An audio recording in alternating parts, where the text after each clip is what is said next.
মানে এরকম বাজে এক্সপিরিয়েন্স, তাও আবার বন্দে ভারতের মতো ট্রেনে ফার্স্ট টাইম। পাহাড়ের সৌন্দর্য লুকিয়ে থাকে তার যাত্রাপথে, যে সৌন্দর্য প্রতিটা মুহূর্তে আপনাকে বেঁচে থাকার রসদ যোগাবে। প্রকৃতির এই টানেই বারবার পাহাড়ে ছুটে আসা। দার্জিলিং এ এই 3 দিন ছুটি কাটিয়ে আজ আমাদের বাড়ি ফেরার পালা।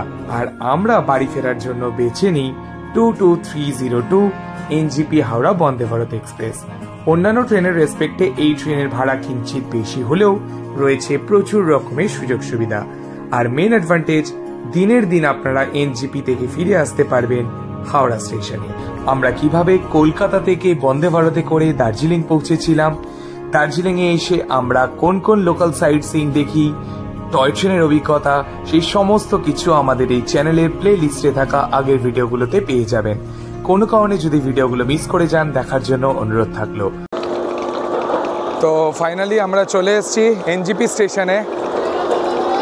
আমাদের কিন্তু 22302 বন্দে ভারত এক্সপ্রেস এনজিপি হাওড়া, আমরা কিন্তু দুটোর মধ্যে চলে এসেছি। আমাদের কিন্তু 3টে ট্রেন, তো অনেকটা আগেই চলে এসেছি। চলো এবার বন্দে ভারতের সামনে যাই, তারপরে আবার তোমাদের সাথে কথা হচ্ছে। আমাদের কিন্তু সিঁড়ি দিয়ে উঠতে হলো, কোনো এসকেলেটার পাইনি, এইটা একটা সমস্যা। 22302 এনজিপি হাওড়া বন্দে ভারত এক্সপ্রেস আমাদের 3টে ছাড়বে। আর এই ট্রেনটা কিন্তু হাওড়া থেকে এসছে 1:30টার সময়, সেটাই কিন্তু আবার পরিষ্কার পরিচ্ছন্ন হয়ে আবার 3টে নাগাদ ছাড়বে। তো অলরেডি কিন্তু 1:30টার সময় কিন্তু 22301 হাওড়া এনজিপি বন্দে ভারত চলে এসছে, এবং সেটাই কিন্তু এখন ডাউনে ব্যাক করবে এনজিপি থেকে দুপুর 3টের সময়। তো বন্দে ভারত কিন্তু চলে এসছে 22302। এই ট্রেনটাই করেই কিন্তু আমরা এসছিলাম হাওড়া থেকে এনজিপি, এবং সেই ট্রেনটাতেই কিন্তু ব্যাক করবে এখন এনজিপি থেকে হাওড়া। 3টের সময় ছাড়বে। এখানে কিন্তু কোনো লাঞ্চ দেবে না, এখন শুধুমাত্র স্ন্যাক্স দেবে আর ডিনার দেবে। আসার সময় আমরা ব্রেকফাস্ট পেয়েছিলাম আর লাঞ্চ পেয়েছিলাম। আমাদের কোচ নাম্বার এখন C3। চলো C3 সামনে যাওয়া যাক। এই ট্রেনটাতে কিন্তু টোটাল 14টা এসি চেয়ার কার আছে এবং 2টো এক্সিকিউটিভ চেয়ার কার। তো C1 থেকে C7, তারপরে 2টো এক্সিকিউটিভ E1 E2, আবার C8 থেকে C14। তো এইদিকে কিন্তু C14 ছিল, আর ট্রেনের সামনের দিকে মানে যেই দিকে ট্রেনটা এখন যাবে সেই দিকে কিন্তু C1 2 3 এরকমভাবে। তো এইটা হলো C4 আর এটা হলো C3। আমাদের কোচ কিন্তু C3-তে 78 এই দিক দিয়ে উঠতে হবে। চলো C3 কোচে ওঠা যাক।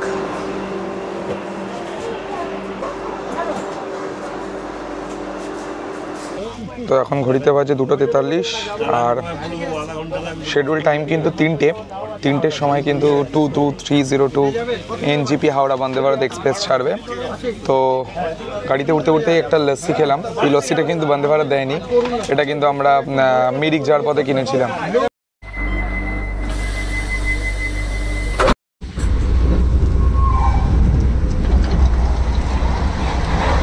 নির্ধারিত সময়সূচি অনুযায়ী দুপুর 3টের সময় আমাদের এই বন্দে ভারত এক্সপ্রেস কিন্তু এনজিপি থেকে হাওড়ার উদ্দেশ্যে রওনা দেয়। বন্দে ভারতে একটা জিনিস কিন্তু ভালো লাগে যে ডিলে কিন্তু কখনো করে না, সেটা ডিপার্চার টাইম হোক কিংবা অ্যারাইভাল টাইম। সেরকম আজকেও দেখলাম 22301 হাওড়া থেকে যখন ট্রেনটা এনজিপিতে ঢুকলো, একদম 1:30টার সময় কিন্তু ঢুকে গেছে, কোনো রকম ডিলে করেনি। ইভেন আমরা যখন এসেছিলাম 5 দিন আগে, তখনও কিন্তু কোনো ডিলে করেনি। তো আজকে আমরা 22302 ডাউনে করে এনজিপি থেকে যাচ্ছি হাওড়ায়। তো নির্ধারিত সময় 3টেতেই কিন্তু ছেড়ে দিল। এরপরে 3টে স্টপেজ আছে, বারসই জাংশন, মালদা টাউন, তারপরে বোলপুর এবং ফাইনালি হাওড়া। কখন কোন সময়ে সেই স্টেশনগুলোতে রিচ করছে এবং ফাইনালি হাওড়ায় কখন পৌঁছাচ্ছে সেটা কিন্তু তোমাদেরকে জানাবো। হাওড়ায় পৌঁছানোর টাইম কিন্তু রাত 10:30। আই হোপ একদম রাইট টাইমে কিন্তু পৌঁছাবে। একটা বাংলা পেপার, একটা ইংলিশ, একটা ইংলিশ পেপার দিয়ে দাও, ঠিক আছে। তো ট্রেনে উঠতে উঠতেই নিউজ পেপার দিয়ে দিল। যখন আমরা হাওড়া থেকে এসেছিলাম তখন কিন্তু বাংলা ইংলিশ দুটো নিউজ পেপারই অ্যাভেলেবেল ছিল, বাট এখন শুধুমাত্র ইংলিশ নিউজ পেপারই আছে, টাইমস অফ ইন্ডিয়া। তো সেটাই দিয়ে দিল। চলো একটু নিউজ পেপার পড়া যাক। এখন 7.5 ঘন্টার জার্নি, দুপুর 3টে এনজিপি ছাড়লো, রাত 10:30টায় পৌঁছাবে হাওড়া।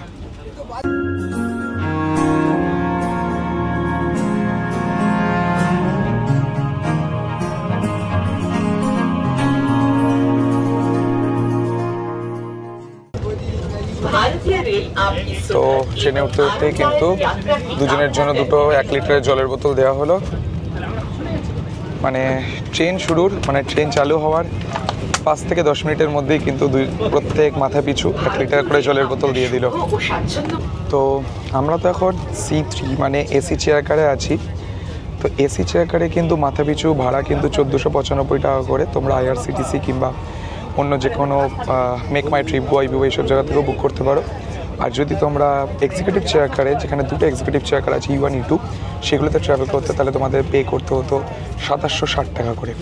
এছাড়া 7.5 ঘন্টার যে টোটাল জার্নি, সেখানে কিন্তু এই বন্দে ভারত এক্সপ্রেসে কিন্তু আমাদেরকে ইভিনিং স্ন্যাক্স দেওয়া হবে এবং রাতের ডিনার, এবং এসি চেয়ার কারে 1495 টাকার মধ্যে 308 টাকা কিন্তু অ্যাজ আ ক্যাটারিং চার্জ নেওয়া হয়েছে। তো এখন ঘড়িতে বাজে 3:17। 3টেই কিন্তু ট্রেন ছেড়েছিল। 17 মিনিটের মধ্যেই কিন্তু আমাদের সামনে চলে এলো স্ন্যাক্সে কী কী আছে তোমাদেরকে একটু দেখিয়ে দিই। হিমালয়ান সল্টেড ক্যারামেল পপকর্ন, রিয়েলে জুস, এটা কি চিড়ে, মাঞ্চ অন ডায়েট মিক্সচার, এদিক থেকে আছে খাস্তা কচুরি, এদিক থেকে আছে টমেটো কেচাপ, এদিক থেকে দিয়েছে জিঞ্জার চায়। তো এই হলো স্ন্যাক্সের খাস্তা কচুরি।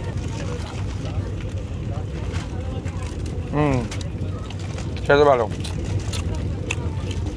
22301 হাওড়া থেকে NGP যাওয়ার সময় আমরা পেয়েছি ব্রেকফাস্ট আর লাঞ্চ, এখন পাচ্ছি স্ন্যাক্স আর ডিনার। মানে ব্রেকফাস্ট থেকে ডিনার সব কিছু ট্রাই করা হয়ে গেল বন্দে ভারতে। তো এখন কিন্তু চা খাচ্ছি। আরেকটা জিনিস, তোমাদের কিন্তু স্ন্যাক্স হোক কিংবা ব্রেকফাস্ট, এনারা কিন্তু টি কিট যেটা হয়, যার মধ্যে দুধ থাকে, তারপরে টি ব্যাগ থাকে, সেইগুলো কিন্তু তোমাদেরকে প্রোভাইড করতে পারে। বাট তোমরা যদি চাও তাহলে কিন্তু এরকম রেডিমেড চা নিতে পারো, যেরকম জিঞ্জার চা, ক্যাডামম টি, এগুলো কিন্তু তোমরা নিতেই পারো। সেগুলোতে কিন্তু আমার দেখলাম টেস্ট অনেক অনেক বেটার হয়।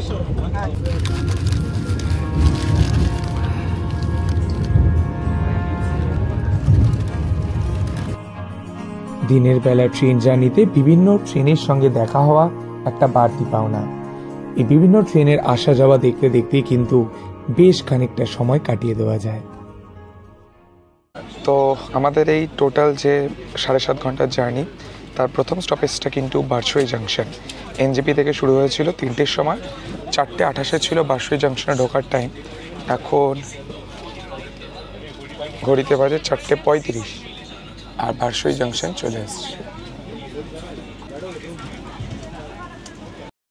2 মিনিটের যাত্রা বিরতি শেষে ট্রেন কিন্তু আবার তার স্বাভাবিক গতিতে রওনা দিল পরবর্তী গন্তব্যস্থলের দিকে। भारतीय रेल बरसोई जंक्शन स्टेशन से आने वाली सभी यात्रियों का स्वागत करती है। তো বারসই জাংশনে কিন্তু 6 মিনিট ডিলে করেছে। তো এর পরবর্তী স্টপেজটা আসবে মালদা টাউন, যেটা শিডিউল টাইম আছে 5:45, এবং তারপরে রাত 8:28 হচ্ছে বোলপুর, এবং ফাইনালি 10:30 হচ্ছে হাওড়া। তো দেখা যাক বারসই জাংশন ছেড়ে আমরা আমাদের সেকেন্ড স্টপেজ মালদা টাউনে কখন গিয়ে পৌঁছাই।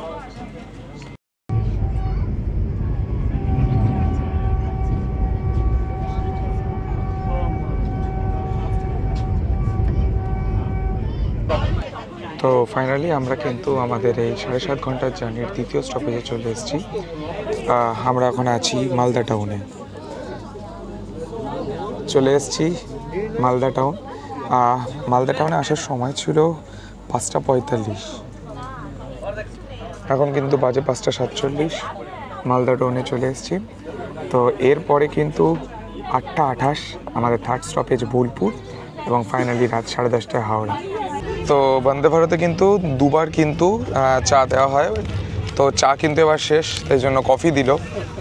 তো এটা দিয়েছে, সেটা হচ্ছে ginger 3-in-1 instant coffee premix. তো এখন কিন্তু নিয়ে নিয়েছি ইনস্ট্যান্ট কফি। লেটস সি কেমন খেতে। ভালোই লাগছে। তো এখন ঘড়িতে বাজে 7:38। তো 8:28 কিন্তু বোলপুরে ঢোকার রাইট টাইম। লেটস সি কখন ঢোকে। কিন্তু তার আগে কিন্তু আমাদের ডিনার দিয়ে গেল। কী কী ডিনারে আছে তোমাদেরকে একটু দেখি। তো ডিনারে ছিল জিরা রাইস, তার সঙ্গে ডাল, 3 পিস চিকেন, মাদার ডেয়ারি মিষ্টি দই, তার সঙ্গে ছিল একটা সবজি বা ভাজা টাইপের, এছাড়াও ছিল পিকল এবং কাগজে মোড়া 2টো চাপাটি বা রুটি। বেশ ভালো কিন্তু। সো ডিনার কিন্তু কমপ্লিট হয়ে গেছে। আমাদের যে লাস্ট স্টপেজ ছিল, মানে লাস্ট হল্ট শান্তিনিকেতন, সেটা কিন্তু এখনো অবধি আসেনি। দেখো ট্রেন কিন্তু অনেকক্ষণ ধরেই এই আহমেদপুর জাংশনে দাঁড়িয়ে আছে। আর বোলপুরে ঢোকার টাইম ছিল 8:03, কিন্তু দেখাচ্ছে যে 8:23-এর আগে ঢুকবে না। অলরেডি কিন্তু 8:09ও বাজে। তো মনে হচ্ছে আজকে হাওড়া পৌঁছাতে কিন্তু একটু লেট হবে, কারণ অলরেডি 20 মিনিট মতো লেট শান্তিনিকেতন পৌঁছাতেই। তো হাওড়া পৌঁছাতে মনে হচ্ছে লেট হতে পারে। যদি ম্যানেজ করে দেয় অবশ্যই ভালো। Scheduled arrival time at Howrah কিন্তু 10:30। তো লেটস সি কখন বোলপুর আসে আর কখন হাওড়া আসে, সেই আপডেটটাও কিন্তু তোমাদের সঙ্গে শেয়ার করব। মনে হচ্ছে মেজর কোনো সমস্যা হয়েছে না, তো প্রায় 2 ঘন্টার কাছাকাছি হয়ে গেল, এখনও সেই আহমেদপুরেই কিন্তু ট্রেন দাঁড়িয়ে আছে। মানে জাস্ট ফেড আপ লাগছে। আইসক্রিম দিল একটু আগে, আইসক্রিমও খাওয়া হয়ে গেছে,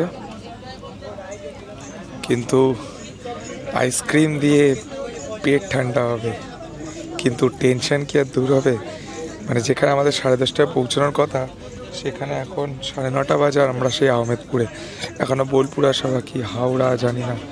মনে তো হচ্ছে এক সময় যে কালকে সকালে ব্রেকফাস্টও বোধহয় বন্দে ভারতেই করতে হবে। জানি না কখন পৌঁছাবো বোলপুর, কখন হাওড়া।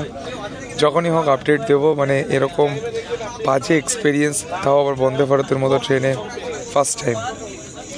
খুব টায়ার্ড লাগছে সিরিয়াসলি। সকাল 6টা থেকে শুরু হয়েছে, তো ননস্টপ ঘুরেছি। তারপরে ট্রেনে ভেবেছিলাম বাড়ি গিয়ে একটু ঘুমাবো, জানি না কী হবে। দেখা যাক কখন পৌঁছাই, আপডেট দেবো। তোমরাও যদি কখনো বন্দে ভারত বা অন্য কোনো ট্রেনে এইরকম প্রবলেম ফেস করেছো এনডিপি থেকে হাওড়া আসার সময়, অবশ্যই কিন্তু কমেন্ট বক্সে লিখে জানিও। ঘড়িতে বাজে 9:42, এখনও কিন্তু ট্রেন ছাড়লো না। ফাইনালি লাইভ আপডেট 7ই এপ্রিল 2025। ঘড়িতে বাজে এখন 9:52। আহমেদপুর জাংশন থেকে সবে ছাড়লো। আহমেদপুর জাংশন সবে ছাড়লো, মানে যেটা 7:30টায় পাস করে যাও, যেটা 7:30টায় পাস করে যায় সেটা 10টার সময় পাস করছে। মানে বুঝতে পারছি 2.5 ঘন্টা লেট। মানে আর আধ ঘন্টা বাদে আমরা হাওড়ায় পৌঁছে যেতাম। এখন মোটামুটি রাত 2টোর আগে হাওড়ায় পৌঁছানোর কোনো সিনই নেই মনে হচ্ছে। দেখা যাক ফাইনালি কখন আমরা হাওড়ায় পৌঁছাই আর কখন বাড়ি পৌঁছাই। মানে ভোরবেলা 4টে নাগাদ বাড়ি পৌঁছাবো, এই আর কি। দেখা যাক ফাইনালি কখন বোলপুর আসে আর কখন হাওড়া আসে। রাত 11টা বাজে আর আমরা কিন্তু এলাম জাস্ট বর্ধমানে। তো মোটামুটি 1 থেকে 1.5 ঘন্টা মতো লাগবে এখন হাওড়া পৌঁছাতে। তো 12টা 12:30টার আগে তো হাওড়া ঢোকার কোনো পসিবিলিটি নেই।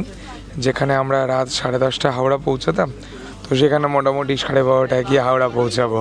সো ঘড়িতে বাজে এখন রাত 12টা আর আমরা কিন্তু হাওড়া থেকে আর ওই 5 মিনিট দূরে। তো এখনও কিন্তু 10 কিলোমিটার মতো, 5 কিলোমিটার মতো দূরে আছে। তো আর 5 মিনিটের মধ্যে কিন্তু পৌঁছে যাবো হাওড়াতে। তো যেটা 10:30টায় পৌঁছানোর কথা ছিল সেটা পৌঁছালাম রাত 12টায়।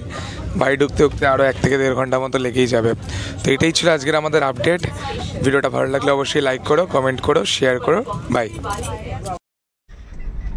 ফাইনালি রাত 10:30টার জায়গায় 12:10-এ এসে কিন্তু হাওড়া স্টেশনে এসে পৌঁছালাম, প্ল্যাটফর্ম নাম্বার 7-এ। এই হচ্ছে গিয়ে বন্দে ভারত ট্রেন। পাক্কা 1 ঘন্টা 45 মিনিট কিন্তু লেট করলো। এরপর ফাইনালি আমাদের ঘরে ফেরার পালা। বিভিন্ন জায়গা ঘুরে এসে সেখানকার ভিডিও করে আপনাদের সামনে তুলে ধরাই আমার একমাত্র লক্ষ্য। তাই ভিডিওটা ভালো লাগলে লাইক, কমেন্ট, শেয়ার এবং সাবস্ক্রাইবে অনুরোধ থাকবে।